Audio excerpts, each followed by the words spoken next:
د واده لپاره درې شرطونه. یوې ډېرې ښکلې نجلۍ غوښتل چې واده وکړي، خو هغې داسې ځوان غوښتو چې ډېر تقواداره وي. په همدې توګه یې د خپل واده لپاره درې شرطونه کېښودل. اول دا چې خاوند یې باید ټول قرآن کریم تلاوت او تل یې ختم کړي. دوهم دا چې خاوند یې باید ټول کال روژه وي.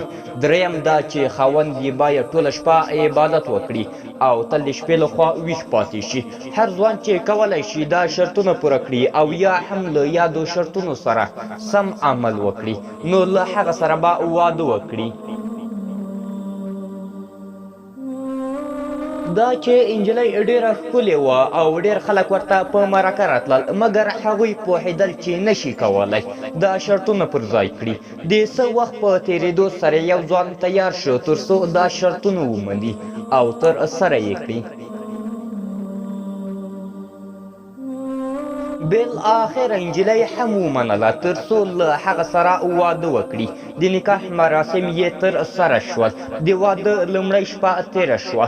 نجلۍ متوجه شوه چې خاوند یې نه د قرآن عظیم الشان تلاوت وکړ او نه هم د عبادت لپاره ټوله شپه ویښ پاتې شو. نجلۍ پرېښود تر څو یو څو میاشتې نورې هم تېرې شي او وګوري چې په خاوند کې یې بدلون راځي او که نه، مګر په خاوند کې یې هېڅ بدلون ونه لید او حتی پرله پسې روژې یې هم ونه نیولې. بالاخره نجلۍ د طلاق غوښتنه وکړه او دواړه محکمې ته لاړل. قاضي پوښتنه وکړه د واده شرایط څه وو؟ ځوان ځواب ورکړ د تل لپاره د قرآن کریم تلاوت او ختم، د کال ټولې ورځې روژې نیول، ټوله شپه عبادت کول. قاضي وپوښتل آیا ټول شرایط دې پر ځای کړي؟ ځوان ځواب ورکړ هو. قاضي وویل دروغ مه وایه، مېرمن دې وایي چې له شرطونو څخه یې یو شرط هم نه دی عملي کړی. مګر ځوان په تعجب سره وویل چې ټول شرطونه یې پر ځای کړي دي. قاضي وپوښتل آیا ټول قرآن عظیم الشان دې تلاوت کړ؟ ځوان ځواب ورکړ هو. قاضي په تعجب سره وپوښتل څنګه او څه ډول؟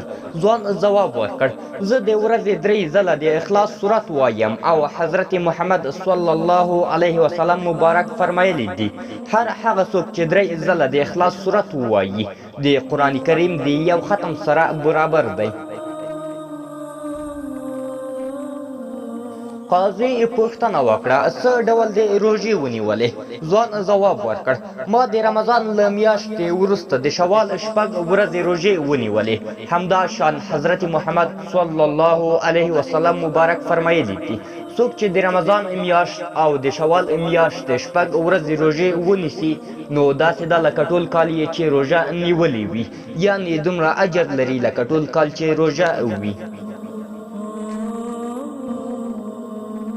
قاضي وغوښتل تر څو خپله وروستۍ پوښتنه له ځوان څخه وپوښتي او ښه پوهېد چې دې پوښتنې ته به یې ځوان ځواب ونه لري.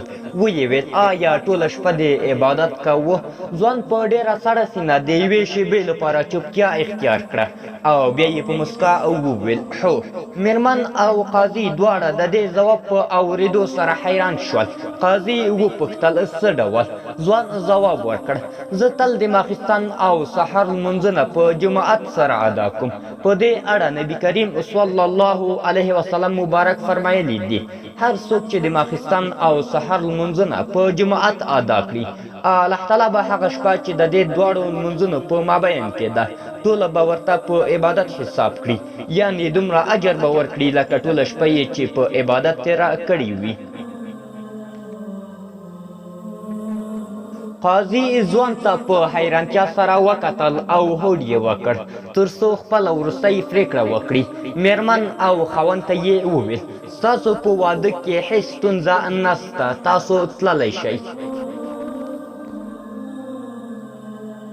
حضرت محمد صلی الله علیه وسلم مبارک فرمایلی دي کوم کس چې د ماښام د لمانځه وروسته 6 رکعته نفل وکړي په داسې حال کې چې په مابین کې خبرې نه وي کړي الله تعالی به د 12 کالو د عبادت اجر ورکړي.